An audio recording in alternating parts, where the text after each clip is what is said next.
യേശുവേ സ്തോത്രം, യേശുവേ നന്ദി. എൻ്റെ പേര് സൗമ്യ. ഞാൻ ചെങ്ങന്നൂന്ന് വരുന്നു. ഞാൻ ഒരു നേഴ്സാണ്.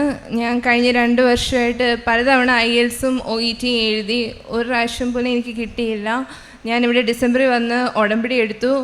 ഫെബ്രുവരി 2 ഞാൻ എക്സാം എഴുതാൻ പോയി. പക്ഷേ എനിക്ക് റൈറ്റിംഗ് ആയിരുന്നു അതിന് മുമ്പേയും പൊയ്ക്കൊണ്ടിരുന്നത്. ആ പ്രാവശ്യവും എനിക്ക് റൈറ്റിങ്ങിൻ്റെ ക്വസ്റ്റ്യൻ കിട്ടിയപ്പോൾ ഭയങ്കര ടഫായിരുന്നു. എന്ത് ചെയ്യണമെന്ന് അറിയത്തില്ലായിരുന്നു. അപ്പോൾ ഉടമ്പടി എടുത്തപ്പോൾ ഇവിടുന്ന് കിട്ടിയ കാശ് രൂപ എൻ്റെ കയ്യിലുണ്ടായിരുന്നു. ഞാനത് ആ പേപ്പർ കൊടുക്കുന്നതിന് മുമ്പ് അത് വെച്ച് പ്രാർത്ഥിച്ചു. മാതാവിനോട് അപേക്ഷിച്ചിട്ട് ആ പേപ്പർ ഞാൻ കൊടുത്തു. റിസൾട്ട് 20-ാം തീയതി വന്നു. എനിക്ക് എല്ലാത്തിനും B കിട്ടി. അത് ഒട്ടും പ്രതീക്ഷിക്കാത്തൊരു വിജയമായിരുന്നു എനിക്ക് മാതാവ് തന്നത്. അതിന് ഒരുപാട് നന്ദി പറയുന്നു. പിന്നെ ഇവിടെ ഞങ്ങൾ ഉടമ്പടി എടുക്കാൻ വന്നപ്പോൾ എൻ്റെ മമ്മി എൻ്റെ കൂടെ ഉണ്ടായിരുന്നു. മമ്മിയുടെ വലതേ കൈക്ക് പൊക്കാനും പറ്റില്ല, അതുകൊണ്ട് ഭയങ്കര വേദനയായിരുന്നു. അപ്പോൾ ഇവിടെ ഉടമ്പടി എടുത്തിട്ട് അത് ഞാനൊരു നിയോഗമായിട്ട് പറഞ്ഞിട്ടുണ്ടായിരുന്നു. പിന്നെ ഇവിടുന്ന് കിട്ടിയ തൈലവും കയ്യിൽ പ്രാർത്ഥിച്ച് തേച്ച് കഴിഞ്ഞ് കുറച്ച് ദിവസം കഴിഞ്ഞപ്പോഴത്തേക്കും മമ്മിയുടെ കൈയുടെ വേദന പൂർണ്ണമായിട്ട് മാറി. ഇപ്പോൾ എൻ്റെ കുഞ്ഞിനെ എടുക്കാനും എല്ലാ ജോലിയും ചെയ്യാനും പറ്റുന്നുണ്ട്.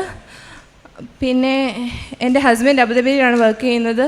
അപ്പം ഡിസംബർ 25 അജിസിന് ജോലിയിൽ നിന്ന് പെട്ടെന്ന് ടെർമിനേഷൻ കിട്ടി. എന്ത് ചെയ്യണം എന്നറിയില്ലാത്തൊരവസ്ഥയായിരുന്നു ഞങ്ങൾക്ക്. അപ്പം ഞാൻ പിന്നെ ഇവിടെ ആരാധനയ്ക്ക് വന്നപ്പോൾ ഇവിടെ നിന്ന് മാതാവിനോട് പ്രത്യേകം കരഞ്ഞ് പ്രാർത്ഥിച്ചു. തിരിച്ച് വീട്ടിൽ പോകുന്നതിന് മുമ്പ് എനിക്കൊരു സന്തോഷ വാർത്ത കേൾക്കാൻ ഇടപെടണേ എന്ന് പ്രാർത്ഥിച്ചു.